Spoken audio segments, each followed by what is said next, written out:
Hello everyone, welcome back on medical studies. अगर अभी तक चैनल को सब्सक्राइब नहीं किया तो चैनल को सब्सक्राइब करके रख ले। आज हम बात करेंगे ह्यूमन सेल के स्ट्रक्चर के बारे में। कम्प्लीटली 3D एनिमेशन वीडियो है, बहुत अच्छे से आपको समझ में आएगा। सेल के अंदर के जितने भी पार्ट्स हैं उनकी कहाँ कहाँ पर पोजीशन होती है, सेल का स्ट्रक्चर जो होता है, उसकी मेम्ब्रेन, एवरीथिंग हम अच्छे से इस वीडियो में जो है कवर करने वाले। तो आप चैनल को सब्सक्राइब नहीं कर रखा है तो आप चैनल को सब्सक्राइब करके रखें और वीडियो को कम्प्लीटली पूरा वॉच करें। अगर डेफिनेशन की बात करें तो cell is the basic structural, functional and biological unit of all living organisms. Cell क्या होता है? स्ट्रक्चरल, फंक्शनल और बायोलॉजिकल यूनिट होती है सारे की सारे लिविंग ऑर्गेनिजम्स के लिए। The study of cell is called cell biology. Cells are visible only under the microscope. जो सेल होते हैं वो बहुत ही छोटे होते हैं साइज में और माइक्रोस्कोप के अंदर ही ये दिख सकते हैं। सेल को डिस्कवर किसने किया था? सेल को डिस्कवर करा था रॉबर्ट हुक्स। कौन से ईयर में करा था? ये करा था 1665 में। तो सेल एक स्मॉलेस्ट यूनिट होती है ह्यूमन बॉडी की। सबसे छोटी यूनिट कौन सी होती है ह्यूमन बॉडी के अंदर? वो होती है सेल। चलिए हम स्टार्ट करते एनिमेशन में देखते हैं सेल का स्ट्रक्चर। सेल के सबसे आउटर कवरिंग पे प्रेजेंट होती है सेल मेम्ब्रेन। सेल मेम्ब्रेन क्या होती है? सेल की आउटर कवरिंग होती है।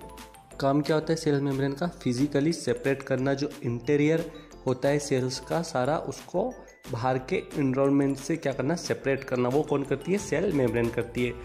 Cell membrane is made up from a phospholipid bilayer embedded with in specialised proteins. This specialised protein act as doorways into and out of the cell. जो cell membrane होती है वो phospholipids bilayer से मिलकर बनती है और किससे और कैसे स्पेशलाइज्ड होती है? कुछ प्रोटीन से जो होती है स्पेशलाइज्ड होती है, जो कि क्या काम करती है? कुछ प्रोटीन्स को अंदर और बाहर आने के लिए अलो करने के काम आती है। नेक्स्ट प्रेजेंट होता है न्यूक्लियस। न्यूक्लियस जो होता है वो सेल के सेंटर में प्रेजेंट होता है। न्यूक्लियस एक स्ट्रक्चर होता है सेल पे जो कि क्रोमोसोम्स को क्या करके रखता है? कंटेन करके रखता है। The nucleus has a membrane around it. Nucleus के आसपास भी एक मेम्ब्रेन होती है। And it is where RNA is made. Nucleus में क्या होते हैं? आरएनए बनते हैं कैसे? डीएनए से इन द क्रोमोसोम्स के अंदर। और जो क्रोमोसोम्स होते हैं वो किसके सराउंडेड होते हैं? न्यूक्लियस के सराउंडेड होते हैं। साइटोप्लाज्मिक फ्लूइड सब्सटेंस होता है सेल्स के अंदर जो कि इंक्लूड करके रखता है सब कुछ सेल मेम्ब्रेन के अंदर, सिर्फ न्यूक्लियस को छोड़कर। और साइटोप्लाज्म का एक साइटोसोल, एक वाटर लाइक पोर्शन होता है साइटोप्लाज्म का, जो कि जो ऑर्गन्स होते हैं उनको फ्लोट करवाता रहता है सेल्स के अंदर। नेक्स्ट होता है साइटोस्केलेटन, जो कि काय से बना होता है? Series of specialised protein. बहुत सारे प्रोटीन की स्पेशलाइज्ड जो प्रोटीन्स होते हैं उनकी सीरीज से मिलकर साइटोस्केलेटन जो होता है वो बना होता है। दिखने में एक माइक्रोट्यूबुल्स के जैसा दिखाई देता है। इसका अगर शेप की बात करें तो माइक्रोट्यूबुल्स मतलब कि छोटी छोटी जो ट्यूब्स होती है उसके जैसा ये दिखाई देता है। क्या? साइक्लोस्केलेटन। नेक्स्ट है हमारी गोल्जी बॉडीज। गोल्जी बॉडी एक पोर्शन होती है सेल की जो कि मेम्ब्रेन से मिलकर बनती है। And there is different types of membrane. बहुत टाइप्स के अलग अलग मेम्ब्रेन जो होती है गोल्जी बॉडीज में प्रेजेंट होती है। Some of them are tubules, कुछ इसमें ट्यूब्स टाइप होती है। And some of them are vesicles, कुछ तो इसमें ट्यूबुल्स होती है और कुछ क्या होती है? वेजिकल्स होती है। The Golgi is located right near the nucleus. जो गोल्जी होती है न्यूक्लियस के राइट में बहुत ही पास में प्रेजेंट होती है। It is called pre nuclear body. इन्हें और क्या कहा जाता है? प्री न्यूक्लियर बॉडी कहा जाता है। It actually right near the endoplasmic reticulum as well. ये साथ ही न्यूक्लियस के साथ साथ किसके राइट पे प्रेजेंट होती है? किसके पास में प्रेजेंट होती है? एंडोप्लाज्मिक रेक्टिकुलम के पास भी प्रेजेंट होती है।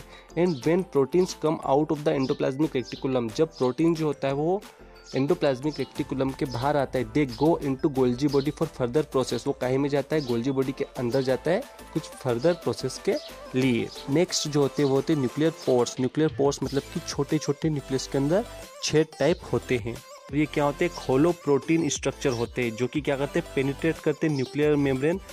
जो न्यूक्लियर मेम्ब्रेन होती है उसको एज अ डोरवे ये जो होते हैं यूज़ करते हैं। मतलब कि जैसे न्यूक्लियस और साइटोप्लाज्म के बीच में एक दरवाजा का काम जो होते हैं न्यूक्लियर पोर्स जो होते हैं वो करते हैं। कि किस लिए होते हैं? ये ओलो करते हैं जो मॉलिक्यूल्स होते हैं और जो आयन्स होते हैं उनको फ्रीली इजीली पास आउट होने के लिए, मतलब कि न्यूक्लियस के अंदर से साइटोप्लाज्म तक जो मॉलिक्यूल्स, जो आयंस होते हैं, उनको आने जाने के लिए जो न्यूक्लियस पोर्स होते हैं वो यूज़फुल होते हैं। न्यूक्लियर पोर्स का क्या यूज़ होता है? साइटोप्लाज्म और न्यूक्लियस के अंदर जो रहते हैं वो आने जाने के लिए आयंस और जो हमारे मॉलिक्यूल्स होते हैं उनको फ्रीली परमिशन देते हैं अंदर बाहर आने के लिए। नेक्स्ट होते हैं यूकैरियोटिक सेल्स। जो यूकैरियोटिक सेल्स होते हैं वो अलग होते हैं प्रोकैरियोटिक सेल्स से, क्योंकि जो यूकैरियोटिक सेल्स होते हैं वो किसको कंटेन करके रखते हैं? वो न्यूक्लियस को कंटेन करके रखते हैं। नेक्स्ट होते हैं सेंट्रियोल्स। सेंट्रियोल्स एक पेयर स्ट्रक्चर में प्रेजेंट होते हैं either side of the nucleus, made up of 9 triplets of microtubules. कितनी? 9 ट्रिपलेट्स माइक्रोट्यूबुल्स से मिलकर ये बनते हैं। सेंट्रियोल्स जो होते हैं वो अपना मेन रोल जो होते हैं वो प्ले करते हैं काई में? Formation of meiotic spindle during cell division. जब सेल डिवीजन होता है तब मायोटिक स्पेंडल में जो सेंट्रियोल्स होते हैं वो अपना रोल प्ले करते हैं। एंडोप्लाज्मिक रेक्टिकुलम क्या होते हैं? कंटीजियस कॉम्प्लेक्स नेटवर्क होते हैं, इंटरकनेक्टेड ट्यूब से मिलकर ये बनते हैं। और कहाँ तक एक्सटेंड होते हैं? सेल्स के साइटोप्लाज्म तक क्या होते हैं? एक्सटेंड होते हैं। नेक्स्ट प्रेजेंट होते हैं लाइजोसोम्स। लाइजोसोम्स कैसे एक्ट करते हैं? As a digestion and waste disposal system of the cell. जो हमारे सेल होते हैं उनका वेस्ट जो होता है और जो डाइजेशन होता है और जो वेस्ट डिस्पोजल होता है वो किसके थ्रू होता है? हमारे लाइजोसोम के थ्रू होता है।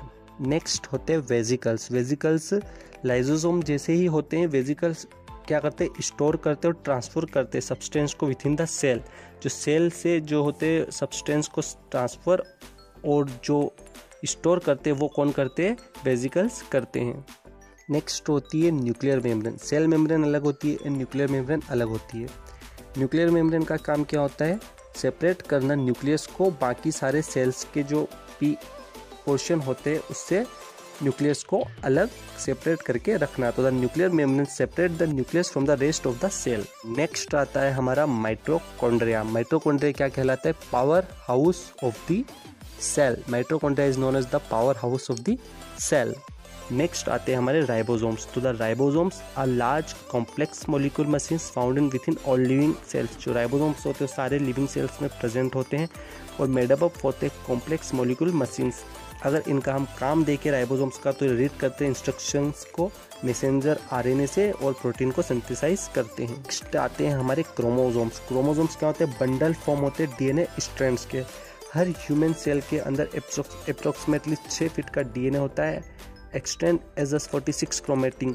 कितने क्रोमोसोम्स होते हैं? 46 क्रोमोसोम होते हैं इन पेयर। तो क्या क्या स्ट्रक्चर्स जो होते हैं प्रेजेंट होते हैं हमारे सेल के अंदर? हमने देखा है nucleus, cell membrane, cell wall, ribosome, lysosome, chromosomes, nuclear pores, smooth endoplasmic reticulum, Golgi bodies etcetera. सारी चीज़ें हमने आज अच्छे से डिस्कस करी। अगर वीडियो अच्छा लगा हो तो वीडियो को लाइक ज़रूर करें और चैनल को सब्सक्राइब करके रखें। एनिमेशन फॉर्म में, थ्योरेटिकल फॉर्म में, हर एक फॉर्म में मैं ट्राई करूँगा कि अच्छे से वीडियो प्रिपेयर करके वीडियो को लेके आऊँ। बस चैनल को सब्सक्राइब करके रखें, आपकी बहुत ज़्यादा इसमें हेल्प होगी कॉन्सेप्ट को समझने में अच्छे से।